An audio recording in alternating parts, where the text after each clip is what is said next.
Kita mulai kuliah pada pertemuan hari ini. Apakah suara saya terdengar dengan baik, saudara-saudara sekalian? Sangat jelas, Pak. Oke, baik. Kita mulai kuliah dan eh, nanti yang lain bisa menyusul, sedangkan pada saat ini sudah di posisi recording, sehingga nanti kalau bagi yang menyusul atau yang tidak sempat ikut Zoom, akan nanti bisa lihat dalam untuk recording. Kemudian silakan untuk presensi. Sudah saya buka presensi pada hari ini. Ya, baik, saudara sekalian, saya akan review pada pertemuan 8 yang ada. Untuk saya agak sedikit atau perlu meyakinkan saya dulu bahwa ini materi sudah saya pernah berikan ya pada pertemuan 8 untuk medan konservatif. Apakah sudah di pertemuan 8 sebelum minggu kemarin ada kita off 1 minggu, ini sudah pernah ya diberikan? Ya, Pak. Sudah ya, oke. Jadi pertemuan, kalau tidak, saya akan review sebentar untuk pertemuan 8 ini. Pertemuan 8 kita membahas dua hal, yaitu medan konservatif sama bebas lintasan. Ini medan konservatif, yaitu suatu sifat dari medan vektor yang sifatnya yaitu fungsi medan vektornya akan bisa memperoleh atau bisa didapatkan dari fungsi potensial. Jadi medan vektor konservatif jika kita mempunyai fungsi potensial sedemikian sehingga gradien dari fungsi potensial itu adalah medan vektor kita. Nah, apa keistimewaan dari medan vektor konservatif? Yaitu dia akan bebas lintasan. Bebas lintasan itu artinya apa? Yaitu jika kita mencari usaha atau menentukan usaha melewati medan vektor dari satu titik ke titik yang lain, maka eh, kalau dia konservatif, sifatnya adalah bebas lintasan. Artinya dengan lintasan apapun, eh, dua titik itu akan memiliki usaha yang sama. Jadi kita dapatkan medan vektor konservatif itu medan vektor yang bersifat sangat bagus atau dalam artian ideal yang memiliki sifat bebas lintasan. Kemudian sifat lebih lanjut yang muncul dari sifat medan vektor konservatif adalah usaha dari lintasan tertutup itu nanti hasilnya nol. Artinya secara ideal atau secara eh, real ini eh, hal yang sangat sangat luar biasa karena bayangkan kalau kita berjalan dari satu titik kemudian melewati lintasan tertentu seberapapun jauhnya, kemudian kita balik ke titik semula, asalkan kita melewati lintas medan vektor konservatif maka usahanya nol. Nah, ini sifat bebas lintasan tadi sudah saya sebutkan. Kalau kita punya dua buah titik, kemudian kita akan melewati satu titik ke titik yang lain melalui medan vektor konservatif, maka usahanya sama. Artinya kalau di satu satu lintasan yang dibalik, maka nanti akan didapatkan lintasan tertutup yang usahanya nanti nol. Bagaimana kita menentukan medan vektor konservatif? Kita bisa menggunakan kurul atau hasil kali silang dari medan vektor ini dengan operator, hasilnya sama dengan vektor nol, atau kita menggunakan rumus yang diberikan ini untuk menentukan dia medan vektor konservatif. Jadi ini adalah uji untuk menentukan medan vektor apakah konservatif atau tidak. Kemudian medan vektor konservatif ini jika kita aplikasikan untuk menghitung integral garis dari satu titik ke titik yang lain, nanti kita akan dapatkan bahwa perhitungannya melibatkan atau membutuhkan fungsi potensial. Jadi artinya kita eh, cari fungsi potensialnya terlebih dahulu kalau dia medan vektor konservatif, kemudian untuk integralnya nanti adalah fungsi potensial itu dimasukkan eh, koordinat akhir dikurang dengan koordinat awal. Jadi kita tidak menghitung panjang, cukup panjang, kita langsung gunakan sifat dari medan vektor konservatif yang menghasilkan fungsi potensial. Nah, itu secara sekilas materi pada pertemuan sebelumnya, dan kemudian latihan-latihan untuk pertemuan ini kita bisa lihat ada cukup banyak pada slide ini, bisa Anda gunakan untuk persiapan pada tugas ataupun kuis. Oke, kita sekarang masuk pada materi hari ini, yaitu eh, teorema Green.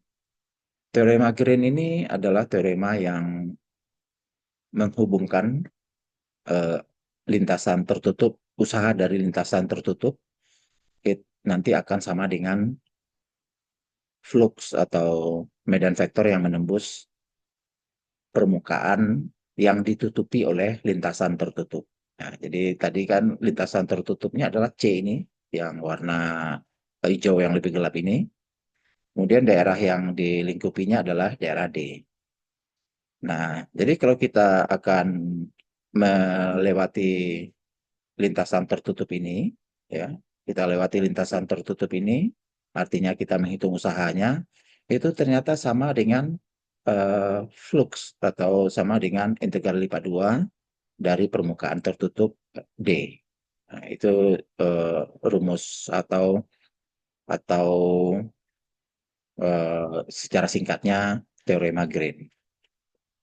Kalau berikutnya nanti akan kita formulasikan dalam model matematika. Untuk lintasan ada dua orientasi. Yang bagian kiri ini adalah orientasi berlawanan arah jarum jam. Jadi Anda lihat nanti tanda panahnya akan berlawanan arah jarum jam. Sedangkan kalau yang kanan ini adalah searah dengan jarum jam.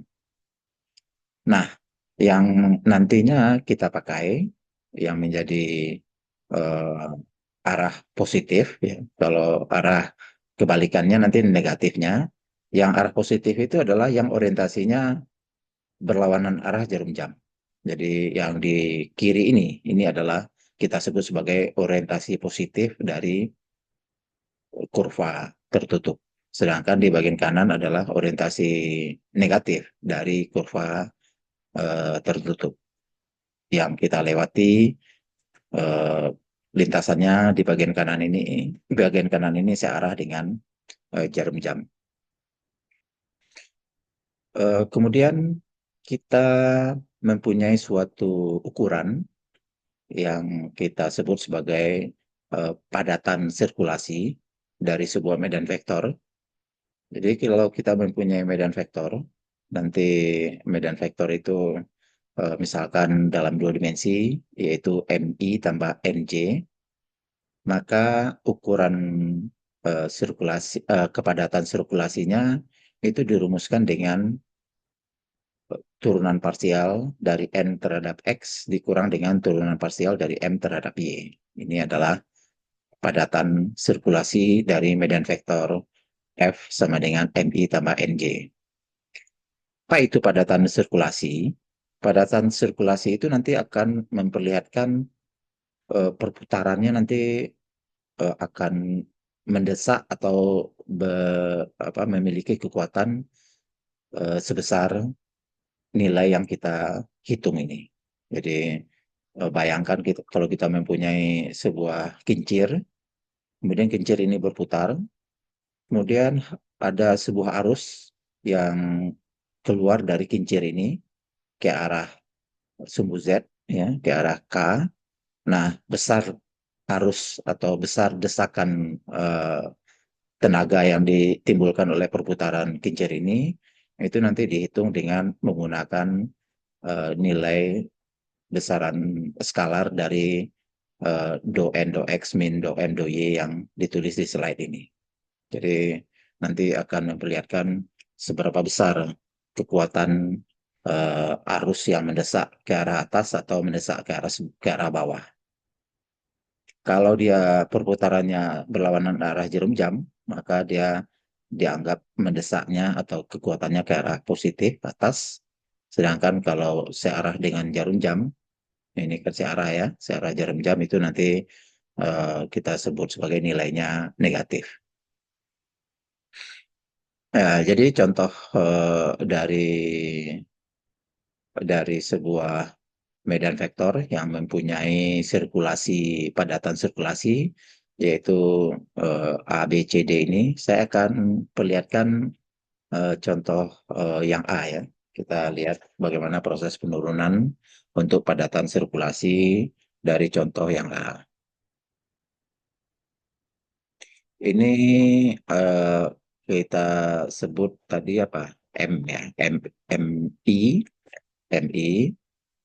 Jadi kalau untuk yang ini adalah M, fungsi M, kemudian adalah fungsi N ya, fungsi N, fungsi N, kemudian padatan sirkulasi tadi rumusnya adalah do N do X ya, do N do Y ya, do N do X, turunan parsial dari N terhadap X, kemudian dikurang dengan turunan parsial dari M terhadap Y. Ya, tinggal kita hitung, kita dapatkan untuk untuk contoh satu ini berarti do n do x-nya min do m do y-nya sama dengan ya n-nya cy ya, turunannya berarti terhadap x 0 dikurang dengan m turunannya terhadap y, karena ini fungsi dalam x berarti 0 juga.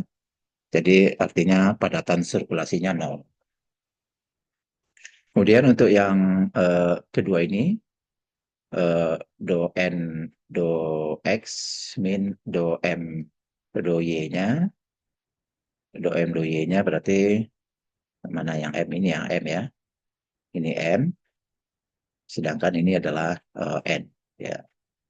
Jadi kita dapatkan do n do x-nya berarti c ya, ini ya, minus dengan do n do y berarti minus dari minus c. Jadi kita dapatkan padatan sirkulasinya adalah 2C. Sedangkan untuk yang tiga ini berarti apa? Do N do X min do N do M do Y-nya berarti do N do X-nya ini yang ada cuma M berarti ya. Hanya M. N-nya 0. Berarti kita dapatkan ini 0 minus minus M-nya turunan terhadap Y berarti angka 1. Jadi kita dapatkan padatan sirkulasinya min 1. Oke, untuk yang keempat, ini padatan sirkulasinya do N do X min do M do Y, berarti kita turunkan yang ini N ya, N, sorry saya hapus ya.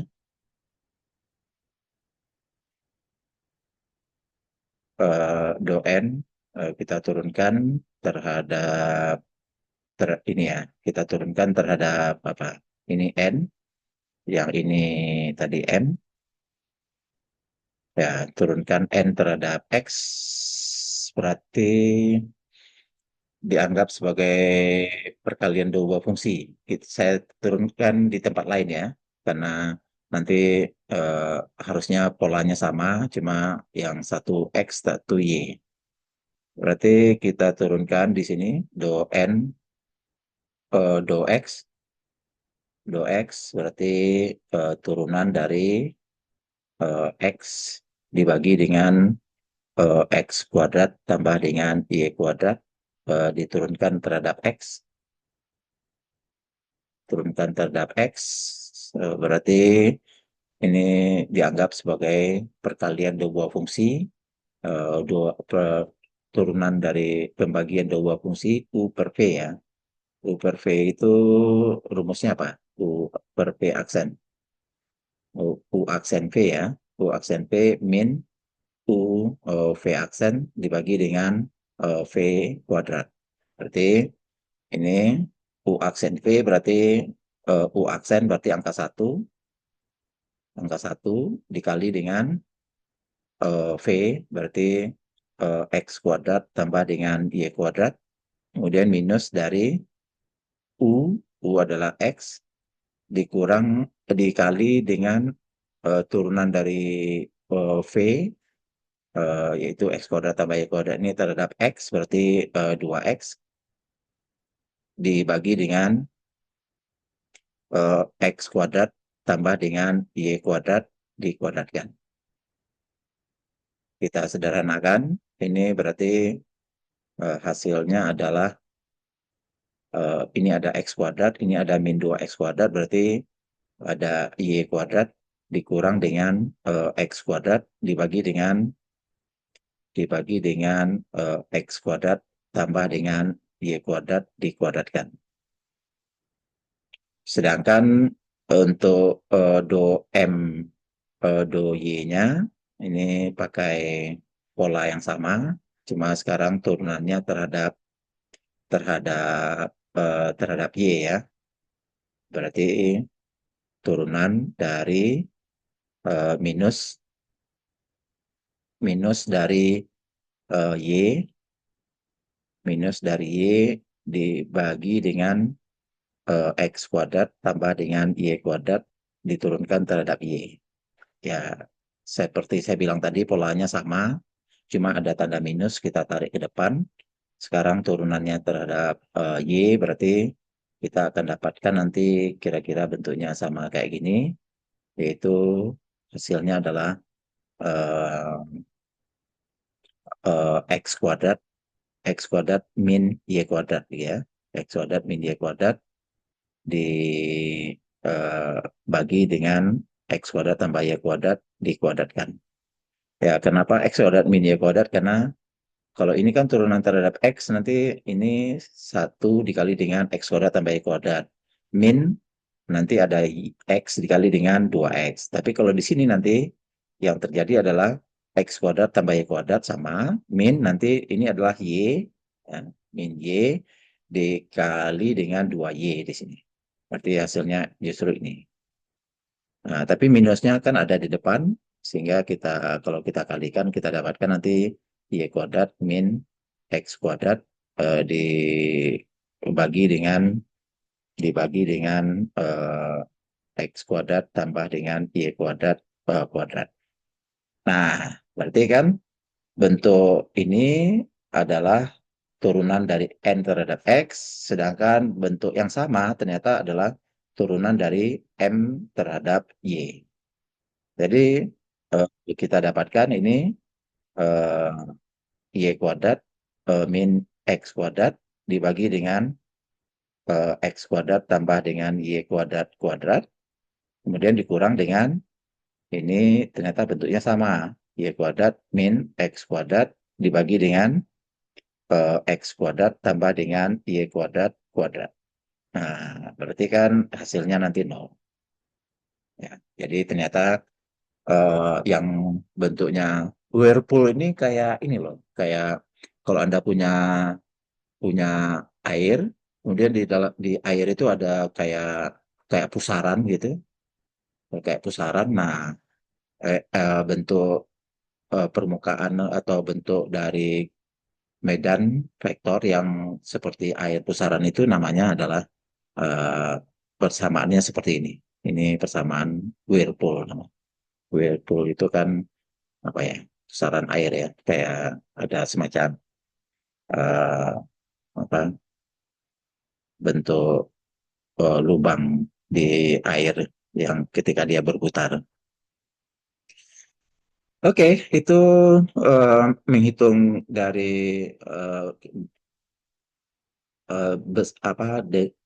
density atau kepadatan dari sirkulasi. Eh, ini, oh ya, ini sudah ada dituliskan di sini hasilnya. Tapi untuk detailnya saya buatkan di atas juga. Oke, Wah, nah ini yang gambar dari medan vektor yang berbentuk A, B, C, D. Ini bentuknya ternyata yang A itu seperti ada sumber di tengah, kemudian semakin menjauh dari sumbernya, kekuatannya semakin besar. Kalau yang B itu seperti berputar ya, berputar, berputar melewati lingkaran yang em, apa lingkaran semakin lama semakin besar. Kalau yang eh, C itu eh, s- medan vektornya seperti garis lurus mengarah ke sumbu X positif atau sumbu X negatif, tergantung dari posisinya di atas atau di bawah. Kalau yang whirlpool itu rupanya berbentuk lingkaran juga, yang di tengahnya malah yang semakin besar kekuatannya, kemudian semakin ke luar semakin lemah. Jadi kalau Anda lihat apa di fenomena-fenomena di laut itu kan ada nanti bentuk perputaran yang berbentuk apa lingkaran seperti ini ya, semakin di tengah dia akan semakin bolong ke arah bawah. Nah, itu fenomena ini gambarannya seperti yang whirlpool ini, yang D. Oke, dengan eh, ya, ini suatu konsep ya yang nantinya akan kita padukan menjadi teorema Green. Kan untuk materi hari ini kan kita sebut teorema Green. Jadi kita perlu konsepnya dulu. Ada beberapa konsep yang harus kita perkenalkan. Dan konsep pertama namanya adalah padatan sirkulasi. Padatan sirkulasi itu dihitung dengan rumus ini. Nah, padatan sirkulasi sekarang masuk pada padatan flux. Nah, kalau tadi padatan sirkulasi yang memperlihatkan kekuatan putaran yang terjadi pada suatu medan vektor. Sekarang kalau yang eh, yang nomor tiga ini, yang berikut ini namanya adalah padatan flux. Kalau padatan flux itu seperti kita melihat sebuah lapisan yang ditembus oleh oleh medan vektor. Jadi seberapa kuat eh, seberapa seberapa kuat atau seberapa luasannya nanti akan berpengaruh kepada kepadatan dari fluksnya. Jadi bayangkan kalau kita mempunyai dam dari listrik ya. Kalau kita lihat untuk pembangkit listrik itu kan ada dam ya. Ada dam, ini ada temboknya. Kemudian ada nanti air yang nantinya akan menembus tembok ini. Ini aliran air sungai yang kemudian apa di dihambat oleh dam. Nah, besarnya eh, flux itu adalah eh, yaitu luasan permukaan yang nantinya akan ditembus atau akan dihantam oleh aliran air. Nah, ini namanya padatan flux ya. Nah, bagaimana menentukan padatan flux atau menghitung padatan flux itu rumusnya seperti ini. Ya, bandingkan dengan sirkulasi tadi ya. Sirkulasi itu adalah do n do x min do m do y ya. Kalau padatan flux itu do m do x eh, tambah dengan do n do y. Jadi do kalau rotasi tadi, padatan rotasi tadi itu kali silang ya, silang antara antara eh, n itu justru diturunkan terhadap x, m-nya diturunkan terhadap y. Nah, kan fungsi medan vektornya kan mi tambah nj ya. Nah, kalau rotasi itu justru m-nya diturunkan terhadap y, n-nya diturunkan terhadap x. Dan mereka dikurangkan. Sedangkan kalau divergensi itu M-nya diturunkan terhadap X, N-nya diturunkan terhadap Y, dan mereka dijumlah. Nah, sekali lagi, kalau rotasi itu memperlihatkan seberapa kuat dia berputar, kalau divergensi seberapa banyak arus yang menembus sebuah permukaan. Nah, ini namanya laju apa padatan flux.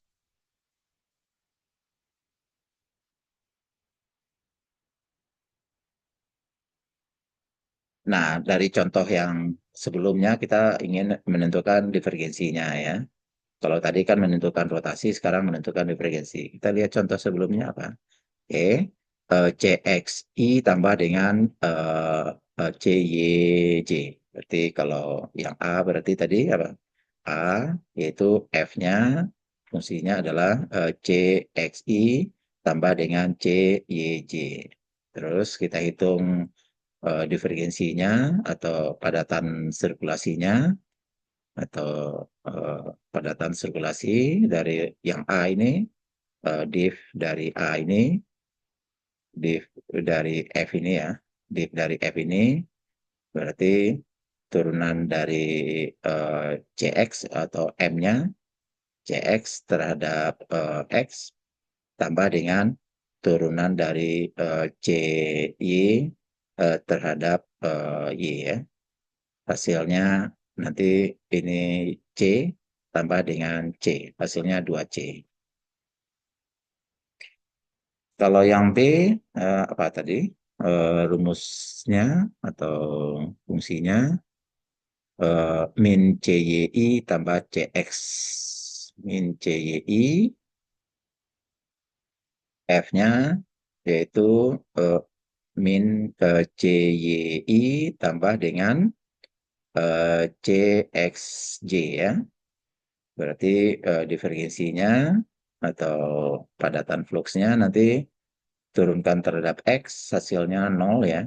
Min CY turunkan terhadap X, tambah dengan CX turunkan terhadap Y. Berarti hasilnya adalah 0 tambah 0. Jadi hasilnya 0. Kalau tadi rotasinya apakah 0 atau tidak? Ya, kalau tadi rotasinya, oh rotasinya 2C.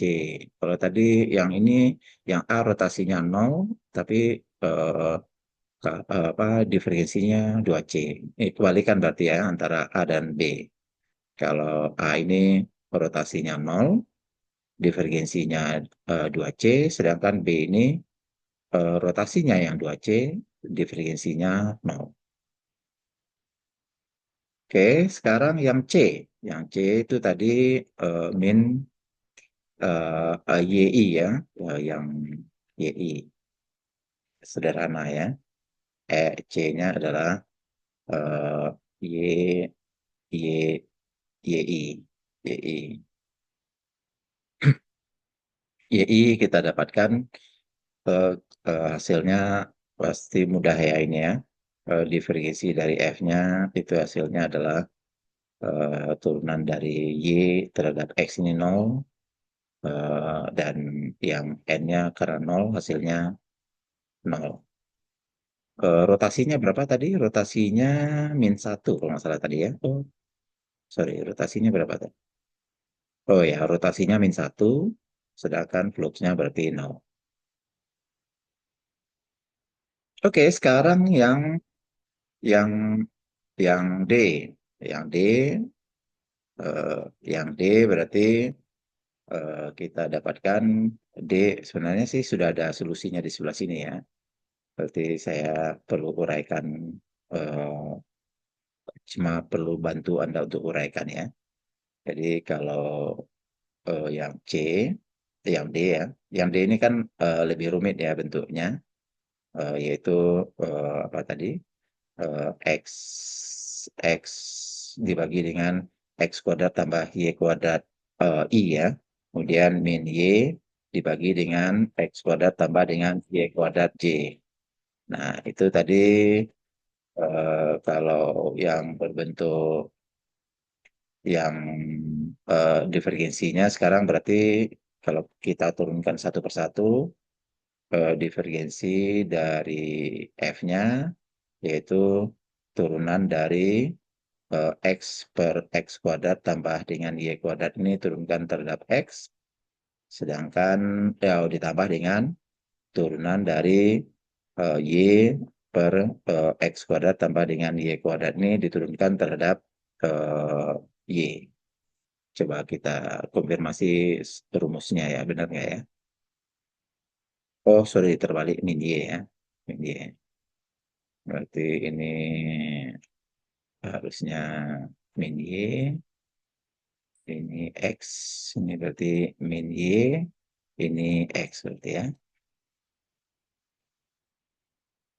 Berarti ini adalah eh, min Y, ini X, berarti ini min Y, ini adalah X. Nah, saya turunkan di tempat luar, di luar ya. Berarti turunan dari min Y per X kuadrat tambah dengan Y kuadrat. X kuadrat diturunkan terhadap X berarti sama dengan ini karena karena minusnya kita tarik keluar. Terus karena di atas ini fungsinya dalam Y tidak dalam X berarti ini sebenarnya eh, turunan bentuk pangkat min satu gitu ya. Jadi eh, kalau minusnya saya tarik keluar, berarti ini seakan-akan turunan dari Y dikali dengan X kuadrat tambah dengan Y kuadrat pangkat min satu gitu ya. Diturunkan terhadap X. Berarti minus dari ini ada Y-nya tidak terpengaruh karena turunannya terhadap X, Y dikali dengan ini pangkat min satu tarik ke depan, min satu turun, kemudian ini menjadi X kuadrat tambah dengan Y kuadrat pangkat min 2, terus berlaku aturan rantai, yaitu turunan terhadap X adalah 2X. Dan kita dapatkan nanti minus kali minus plus, ini menjadi 2XY dibagi dengan X kuadrat tambah dengan Y kuadrat dikuadratkan. Untuk yang turunan terhadap Y gimana? Turunan dari X terhadap X kuadrat tambah dengan Y kuadrat turunkan terhadap Y ya. Kira-kira nanti akan sama saja. Ini nanti kayak gini juga, yaitu nanti X diturunkan kali dengan min 1 nanti, kemudian dikali X kuadrat tambah dengan Y kuadrat pangkat min 2 dikali dengan 2Y. 2Y. Jadi hasilnya yaitu 2XY dibagi dengan X kuadrat tambah dengan Y kuadrat dikuadratkan. Nah, ini kalau dimasukkan berarti, oh sorry, ini ada minus, minus jadi plus, oh ini ada minus ya. Ya, minus. Karena nanti hasilnya akan kita dapatkan ini ini justru 2XY dibagi dengan X kuadrat tambah dengan Y kuadrat kuadrat. Sedangkan ini justru minus ya, minus 2XY eh, X kuadrat tambah dengan Y kuadrat kuadrat. Nah, justru hasilnya 0. Berarti D ini cukup menarik ya. Eh, Medan vektornya, rumusnya lebih rumit, tapi ternyata rotasi dan padatan rotasi dan padatan divergensinya sama-sama 0 ya, untuk yang medan vektor yang D. Ya, ini hasilnya, tapi tanpa tanpa uraian ya. Ini saya bantu uraian di slide yang di atas. Oke, sekarang kita mempunyai dua hal tadi kan ya, yaitu yang terkait dengan padatan sirkulasi, yang kedua terkait dengan padatan flux. Nah, hal itu yang nanti akan menghasilkan dua buah bentuk untuk teorema Green. Nah, sekarang kita lihat eh, bentuk pertama dari teorema Green. Ya, bentuk pertama dari teorema Green yang nantinya bentuk yang berkaitan dengan sirkulasi. Ya, tadi kita misalkan kita mempunyai medan vektor F dalam dua dimensi, eh, dan kita akan lihat nanti rumus teorema Green mengatakan seperti ini, yaitu usaha untuk lintasan tertutup, ya, usaha dari lintasan tertutup dari fungsi medan vektor ini menyatakan usaha, ya. Ruas kiri ini menyatakan usaha. Sebentar. Ruas kiri ini menyatakan usaha, rumus untuk usaha eh, linta- eh, lintasan tertutup, lintasan tertutup. Nah, kalau yang ini menyatakan nanti eh, padatan padatan sirkulasi. Ini berarti padatan padatan sirkulasi sirkulasi eh, pada permukaan atau pada eh, daerah yang dilingkupi atau dibatasi oleh lintasan tertutup.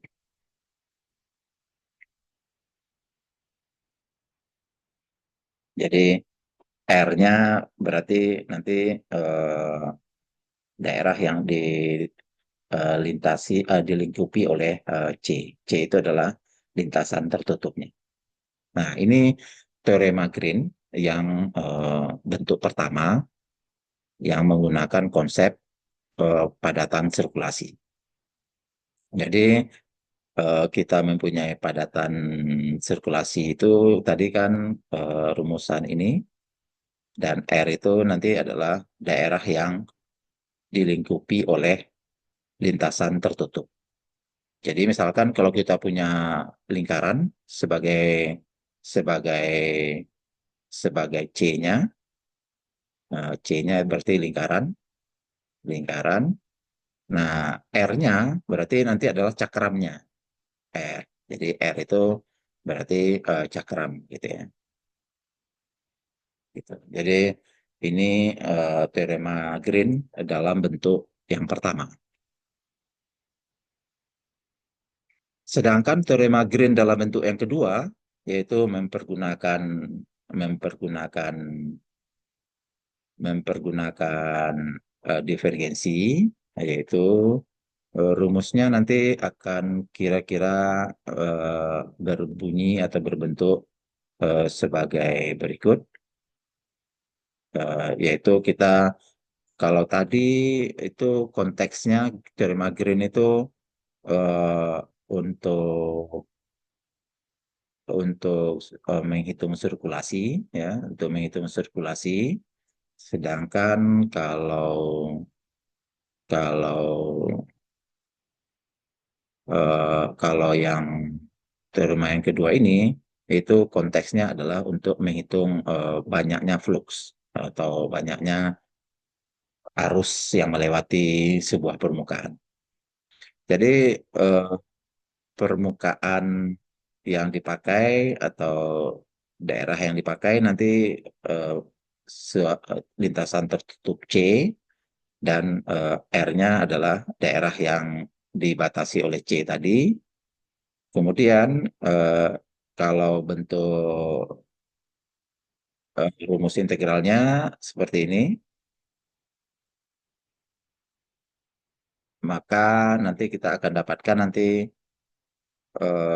teorema divergensinya, teorema Green-nya nanti akan berbentuk rumusan ini. Jadi menyesuaikan, ya. Kalau yang teorema Green yang bentuk yang pertama itu rumusan integralnya yaitu mx tambah dengan ny. Sedangkan kalau untuk Untuk teorema Green bentuk yang kedua adalah MDY min NDX. Ya. Kalau ini MDX plus NDY, kalau ini MDY min NDX.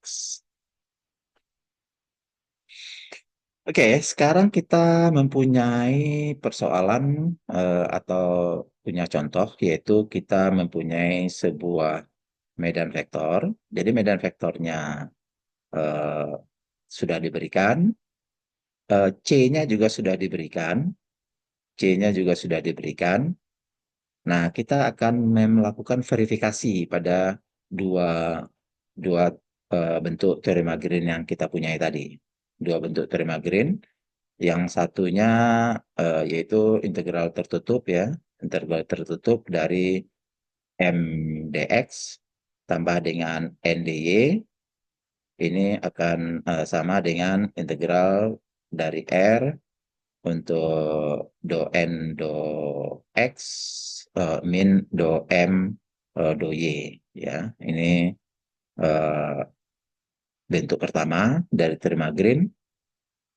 Bentuk kedua terma Green yaitu integral tertutup eh,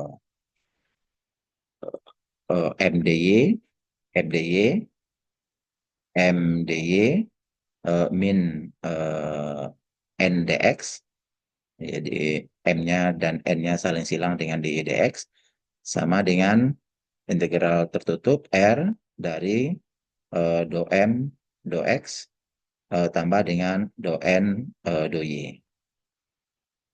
Nah, ini kalau teorema Green mengatakan nanti hasilnya nanti bakal sama. Ya, jadi bisa pakai cara yang satu atau cara yang kedua. Kemudian kita, eh, saya ingin pastikan do N, do X, do M, do Y. Ya betul ya, min do M, do Y. Oke, ini teorema Green-nya mengatakan seperti itu. Sehingga kita tinggal verifikasi dengan cara pertama, misalkan dengan bentuk pertama, eh, karena M-nya tadi X min Y, N-nya X ya. Ini adalah ini M, yaitu X min Y, N-nya X, terus untuk R-nya ini X-nya, yang ini adalah Y, ini X dalam T, ini Y dalam T, kalau ini M-nya, kalau ini adalah N. Ya. Oke, kita masukkan. Masukkan X-nya cos, Y-nya sin, dan kemudian kita turunkan X-nya. Kalau kita turunkan X-nya, karena X-nya tadi cos, berarti turunannya min sin. eh, Y sin turunannya adalah cos. Oke, kita lihat untuk yang pertama ya. Yang pertama, eh, M dx-nya, ini M, berarti masukkan ini M tadi, ini M. Ini adalah dx ya, yang kita dapatkan di atas ini. Ini adalah N, dan yang ini adalah dy yang kita sudah dapatkan di atas. Terus kalau kita hitung pada bagian kiri, yaitu yang integral tertutup kurva lintasan tertutupnya, kita dapatkan hasilnya 2pi. Ya, nanti Anda bisa hitung lebih lanjut hasil 2pi-nya. Nah, sekarang kita mau bandingkan dengan bagian kanan ya. Bagian kanan tadi kan disebutkan ini sama ya untuk bentuk satu, jadi harusnya kalau kirinya hasilnya 2pi, kanannya juga harusnya 2pi. Oke, kita buktikan. Yang pertama, M-nya diturunkan terhadap X, M-nya diturunkan terhadap Y. Ini ada typo ya harusnya ya. Sebentar. Typonya, kok ada dua ya? MN, sebentar. Ini, oh oke. M-nya kalau diturunkan terhadap X dan M-nya kalau diturunkan terhadap Y ya. Oke, Jadi kalau M-nya diturunkan terhadap X1, kalau M-nya diturunkan terhadap Y-1, sedangkan N kalau diturunkan terhadap X1, N diturunkan terhadap Y0. Karena kan bentuk dari eh, M-nya X min Y, bentuk dari N-nya adalah X. Terus sekarang kita masukkan ke bentuk satu yang bentuknya memuat sirkulan, padatan sirkulasi tadi. Oh, berarti yang kita pakai ini ya, berarti ya, angka satu dan MY berarti min satu ya. Min min kita dapatkan min satu, min dua. Sorry, min min satu berarti kita dapatkan angka dua. Jadi dua kali ini secara integral mengatakan luas daerah ya. Luas daerah dari bentuk R, tergantung dari bentuk R-nya. Untuk R yang di soal ini berbentuk lingkaran. R-nya berarti cakram ya. Cakram dengan jari-jari satu.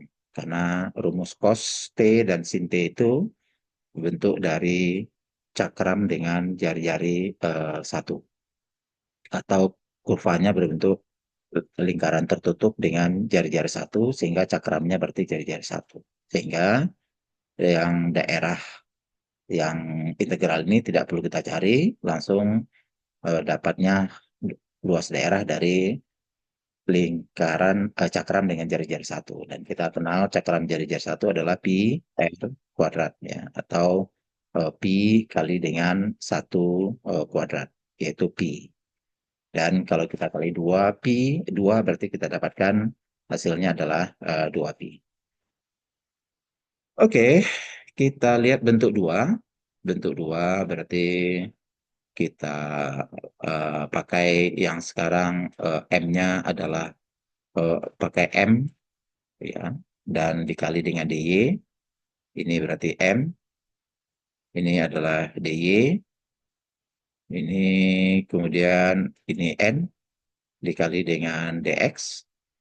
Terus kalau kita sederhanakan berarti cos dikali dengan sin ini ada yang saling coret di sini sehingga hasilnya tinggal cos kuadrat. Dan cos kuadrat diintegralkan, nanti Anda ingat rumus dari cos kuadrat T itu adalah 1 tambah cos 2T dibagi dengan 2 ya. Kemudian masukkan ke sini nanti hasilnya pi.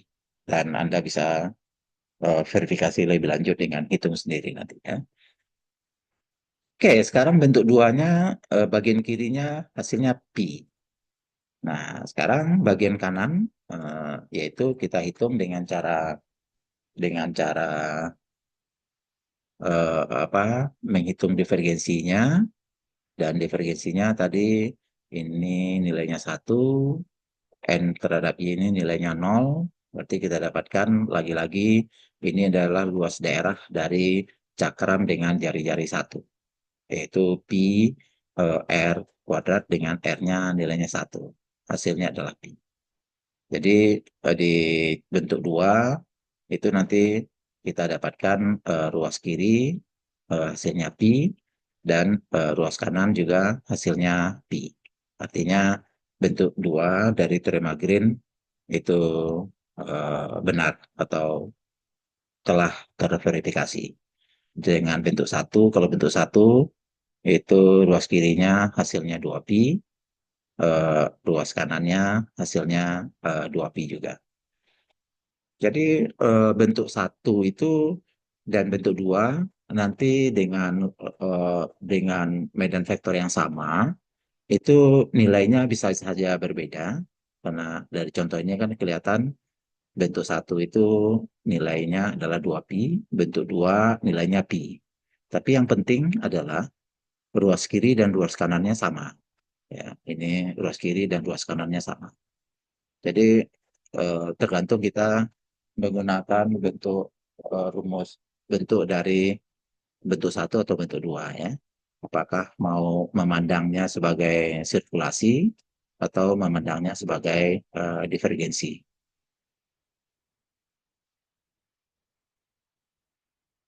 Oke, ini contoh lain. Kita lihat menggunakan teorema Green. untuk menghitung integral garis. Sekali lagi, bisa pilihannya menggunakan bentuk satu atau bentuk dua. Dan kalau menggunakan bentuk satu, sesuaikan nanti apakah ini diambil sebagai M dan ini sebagai N, gitu ya. Sesuaikan dengan rumus dari bentuk satu atau bentuk dua yang dipakai. Contoh sekarang ini, berarti ini menggunakan bentuk satu, yaitu M-nya diambil adalah min Y kuadrat, N-nya yang diambil sebagai XY. Ya, XY. Jadi eh, bentuknya dibuat disesuaikan menjadi ini dibuat menjadi bentuk dari eh, min Y kuadrat dx ya, tambah dengan XY dy. Ini dianggap sebagai n m, kalau ini dianggap sebagai n ya. Terus gunakan bentuk sirkulasi. Jadi turunan dari n terhadap x, kemudian ini turunan parsial dari m terhadap y. N terhadap x berarti nanti kita turunkan nanti hasilnya y, sedangkan m terhadap y turunannya nanti adalah min 2y. Akibatnya kita punya ini 3y. Terus kita integralkan daerahnya, tadi lintasan tertutupnya berbentuk persegi dengan jari-jari satu, berarti daerahnya yaitu eh, daerah persegi yang luasnya berarti kan 1 kali 1, yaitu eh, satu, 1 meter persegi. Cuma di sini kan ada fungsi dalam bentuk variabel ya, sehingga kita integralkan lipat dua secara berurutan dari X, kemudian dilanjutkan dengan Y. Hasilnya 3/2. Terus untuk untuk eh, bentuk kedua, bentuk kedua asalkan kita menyesuaikan bentuknya ya, asalkan kita menyesuaikan bentuknya, yaitu sekarang yang ini bukan M, di depannya DX ini bukan M, tapi yang M itu yang di depannya di depannya di ya, depannya di. Nah, ketika diambil seperti itu, berarti kita menggunakan bentuk dua sekarang. Ini M di sini, yang ini justru menjadi eh, bentuk dari bentuk dari N ya, N. Jadi kita dapatkan hasil, oh sorry, yang N-nya tidak, minusnya tidak masuk ya. Kalau bentuk kedua kan ini yang dimaksud dengan N itu adalah yang. Nah, berarti M diturunkan terhadap X itu, kalau bentuk dua kan ini divergensi, padatan flux. Jadi M terhadap Y itu nanti M terhadap X hasilnya adalah Y, N terhadap Y hasilnya adalah 2Y. Ya, sehingga kita dapatkan ini juga hasilnya berbentuk integral lipat 2 dari 0 sampai 1, 0 sampai 1, 3Y dx dy, dan tentu hasilnya 3/2. Berarti kalau eh, dengan bentuk satu dan bentuk dua ini nilainya bakal sama menghitung integralnya, asalkan bentuk dari integral garisnya disesuaikan dalam bentuk satu atau bentuk dua. Hasilnya sama-sama 3/2. Jadi teorema Green untuk bentuk satu dan bentuk dua itu akan memiliki nilai yang sama. Baik, ada eh, contoh lain di sini, tinggal dihitung dengan cara yang sama. Ini nanti akan mengarah ke daerah D, bentuknya segitiga.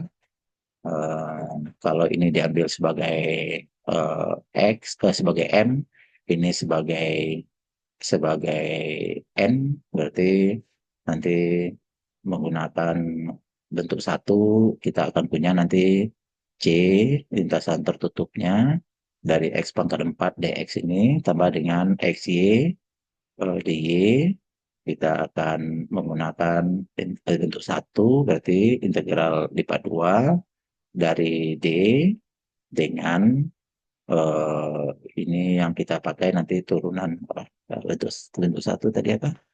Ya, do n do x ya, do n do x seperti do n do x dikurang dengan do m do y dA.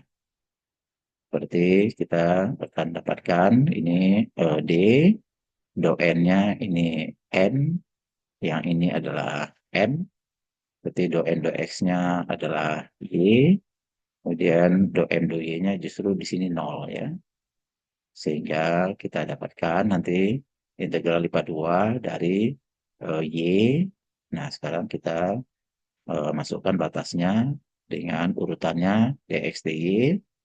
Dx-nya berarti 0 sampai 1. Eh, sebentar. dy.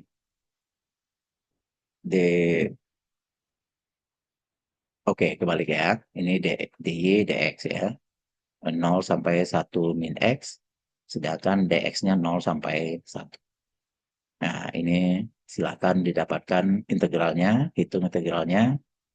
Saya buat lebih lebih mudah. Ini dy dx ya. Oke, silakan hitung nilai integralnya.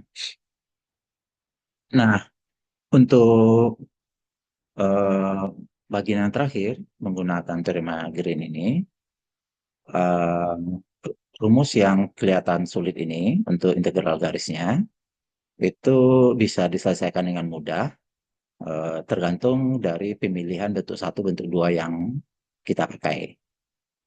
Ini kan integral tertutup dari lintasan C-nya berbentuk lingkaran ini, rumusnya cukup sulit ya. Dan ini kalau kita, ini saya tidak tulis lagi ya untuk mempersingkat presentasi. Ini kemudian kita hitung integral lipat duanya dengan menggunakan bentuk do n do x, bentuk satu ini kayaknya lebih mudah ya. Jadi ini dianggap sebagai m, ini adalah n-nya, n-nya. Terus bentuk satu dari teorema Green mengatakan yaitu ini adalah turunan dari n terhadap x minus dari turunan dari m terhadap y. Kemudian ini adalah dA. Ini integral lipat duanya terhadap daerahnya berarti cakram ya, cakram dengan jari-jari 3. Oke, kita hitung ya. Ini berarti daerah n terhadap x itu angka 7. Kemudian minus dari m terhadap y berarti angka 3 dA. Jadi kita akan punya nanti adalah 4 dari eh, integral lipat 2 dari dA. Nah, ini berarti 4 kali, ini berarti apa? Daerahnya cakram, cakram dengan jari-jari, jari-jari 3. Ya. Oke, berarti cakram dengan jari-jari 3 adalah rumusnya pi 3 kuadrat, yaitu 9 pi. Artinya kita dapatkan 9 kali 4 berapa? 36 ya. 36 pi. Nah, gitu. Jadi salah satu pemakaian aplikasi dari teorema Green ini adalah rumus integral yang lintasan tertutup yang cukup rumit ini, itu bisa kita selesaikan dengan menggunakan teorema Green dan hasilnya lebih mudah dihitung karena ternyata untuk lintasan, untuk integral lipat duanya nilainya sederhana, hanya atau bentuknya hitungannya sederhana, hanya bentuk nilainya 36 pi.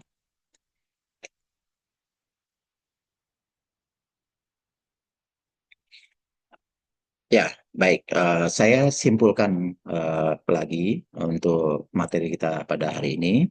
secara singkat ya, karena ini sudah bagian yang terakhir. Yang sisanya adalah latihan-latihan. Eh, Anda bisa mengerjakan latihan-latihan ini, kemudian nanti bisa beritahu saya atau komunikasi dengan saya jika kesulitan untuk soal-soal pada latihan ini. Eh, kita simpulkan lagi materi kita hari ini.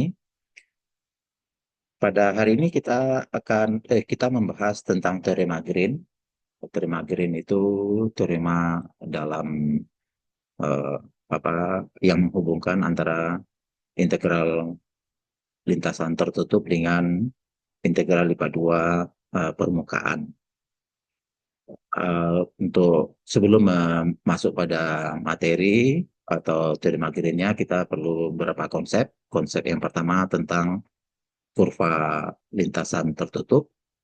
Ada dua orientasi, orientasi positif, yaitu berlawanan arah jarum jam, orientasi negatif, searah jarum jam. Kemudian kita punya konsep padatan sirkulasi yang menyatakan ukuran kuat arus hasil perputaran.